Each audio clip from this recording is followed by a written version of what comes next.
یہ کتاب آپ کی انگلی پکڑ کر آپ کو مکہ مکرمہ اور مدینہ منورہ کی گلیوں میں لے جاتی ہے اور بتاتی ہے کہ رحمت للعالمین لوگوں سے کیسے پیش آتے تھے، کاروبار کیسے کرتے تھے، جنگوں میں حصہ کیسے لیتے تھے، غیر مسلموں سے کیسے سلوک کرتے تھے، انسانی حقوق کا کیسے خیال رکھتے تھے، ازواج مطہرات سے آپ کا سلوک کیسا تھا، آپ نے برداشت، رواداری اور انصاف کا کیسا نمونہ پیش کیا۔ کتاب کھولیے اور زیارت کیجیے انسانیت کے سب سے بڑے محسن حضرت محمد صلی اللہ علیہ وآلہ وسلم۔ عربوں کی حالت۔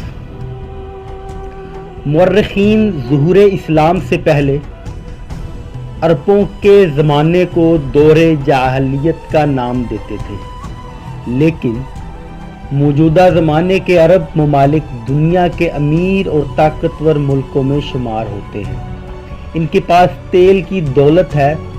دنیا عرب ملکوں سے خوشگوار اور دوستانہ تعلق کی خواہش مند ہے۔ حضرت محمد صلی اللہ علیہ وآلہ وسلم کی ولادت کے وقت جزیرۃ العرب کا زیادہ تر علاقہ صحراؤں پر مشتمل تھا، جہاں ریت کے بگولے اڑتے تھے۔ البتہ جنوبی عرب کے علاقے مونسون بارشوں کی وجہ سے زرخیز تھے۔ جزیرہ نمائے عرب موجودہ سعودی عرب، یمن، عمان، متحدہ عرب امارات، کویت، بحرین کے علاقوں پر مشتمل تھا۔ اس وقت کسی کے گمان میں بھی نہ تھا کہ ان غیر آباد، غیر مہذب علاقوں اور قبائل میں سے کوئی نیا مذہب ظہور پذیر ہوگا جو ان وحشی قبائل کو اس قدر مہذب بنا دے گا کہ یہ دنیا میں حکمرانی کرنے لگیں گے۔ اسلام سے قبل عرب بت پرست تھے۔ لات، منات، عزا ان کے مقبول بت تھے، جبکہ سب سے بڑا بت حبل کعبہ کی چھت پر نصب تھا۔ اس کے ساتھ ساتھ ان کے ذہنوں میں خدا کا تصور بھی تھا۔ ان کا خیال تھا بت ان کے لیے خدا کے قریب ہونے کا وسیلہ ہے۔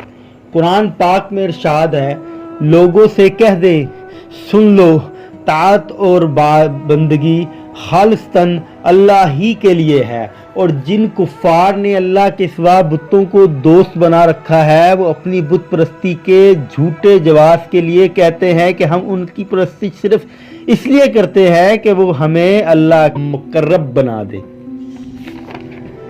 گویا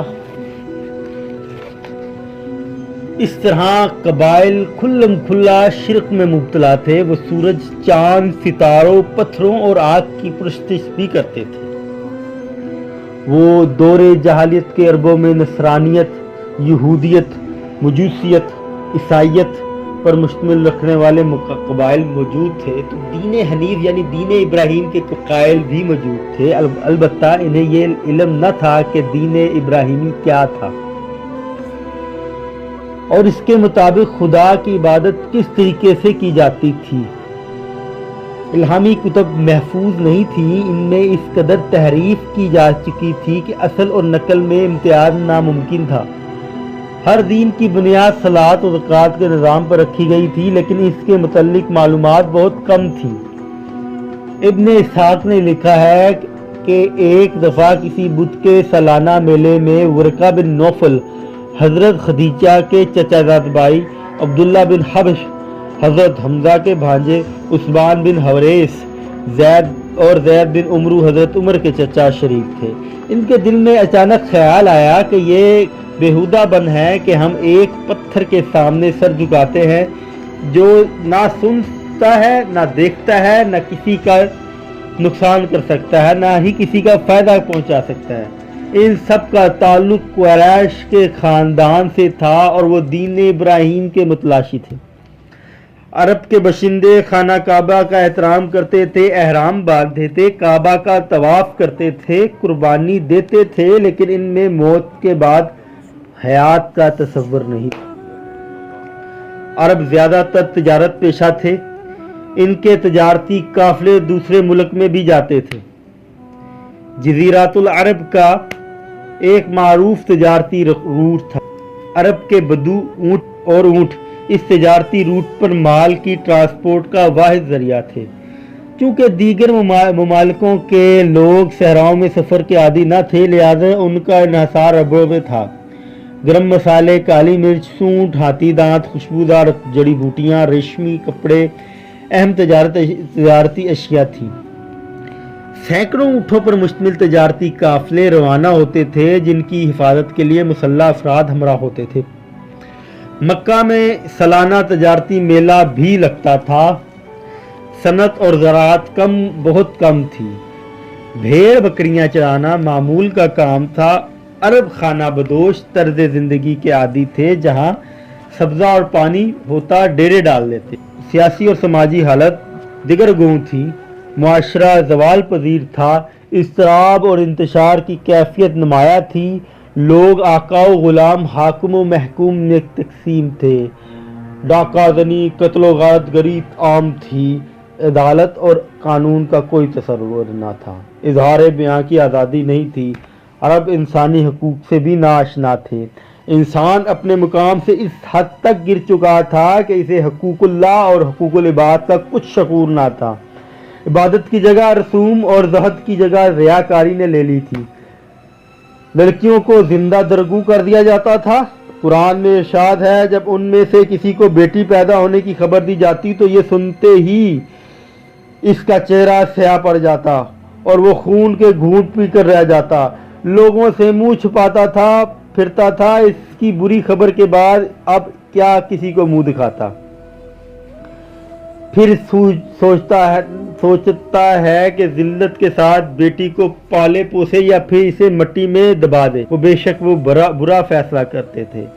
अरब के वहशी औरतों और बच्चों को अगवा करके फरोख्त कर देते। जंग के बाद लाशें मसख कर देते। इनके नाक और कान काट कर अपने गले का हाल बना लेते।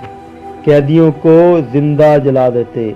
वहशी इस कदर जिंदा जानवर का गोश्त काट कर भून लेते। गुलाम लोडियां रखने का रिवाज आम था। अरब 2 सगी बहनों से शादी कर लेते। बैक वक्त कई बीवियां रखते। मरहूम बाप की बीवियां बेटे को विरासत में मिल जाती, जिनसे वो सगी माँ के सिवा निकाह कर लेता। औरत आज़ादी से अपनी पसंद के मर्द को निकाह का पैगाम भेज देती। सूद खोरी, शराब नोशी, जनाकारी आम थी। मजदूर और किसान सूद खोरों के शिकंजे में फंसे रहते थे। अरबों को अपनी ज़बान पर बहुत नाज था। शायरी का शौक अरूज पर था। उमराउ अल-कैस अरब का मारूफ मुशायरा था। अरब शायर अपने माशूक की तारीफ खुल कर करते, गैर इखलाकी हरकतें तफसील से बयान करते। अरब लोग जाहलियत के बावजूद सखावत, मेहमान नवाजी, इफ़ाए अहद, खुददारी, इज़्ज़त नफ्स और बुर्दबारी की खुसूसियात भी रखते थे। जंग के दौरान जुर्रत शुजाअत का मुजाहरा करते, जबकि तकलीफ़ में तहम्मुल और बर्दाश्त से काम लेते। ज़्यादती का बदला लेने के साथ साथ और कबीले के कमज़ोर अफराद की हिफाजत और कफ़ालत करते।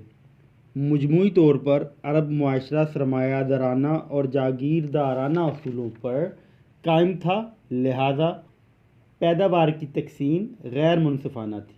इसी बायस इस्तेहसार, महकूमी, भूख, नंग, खुदखोरी, इफलास, बदनामी, शराब नोशी, जनाकारी और ग़ुलामी जैसी कमज़ोरियाँ खासी नुमायाँ थीं। कुरान के मुताबिक अरबों यानी कुरैश में एक रस्म ये भी थी कि जब हज के लिए एहराम बांध लेते तो घर के दरवाजे से बाहर निकलने के बजाय पिछली दीवार कूद कर या दीवार में खिड़की बनाकर निकलते थे। इसी तरह हज से वापसी पर भी घर के अकब से दाखिल होते थे। इनका ख्याल था कि रब इनकी इस नेकी से खुश होता है, मगर रब ने इस रस्म को नेकी तस्लीम करने से इनकार किया और फरमाया कि असल नेकी ये है कि तकवा अख्तियार करो और अपने रब की नाराज़ी से बचो। इरशाद रब्बानी है, तुम अपने घरों में دروازے سے آیا کرو، البتہ اللہ سے ڈرتے رہو تو ممکن ہے کہ تمہیں فلاح نصیب ہو جائے۔ عرب میں کوئی مرکزی نظام نہ تھا، عدالتی نظام، انتظامی ڈھانچہ تھا، نہ معاشیات کا شعبہ، غیر ممالک سے بھی تعلقات نہیں تھے، ظالموں کو ظلم سے روکنے اور مظلوم کو مصائب سے بچانے کا کوئی بھی بندوبست نہ تھا، جس کی لاٹھی اس کی بھینس کا قانون رائج تھا۔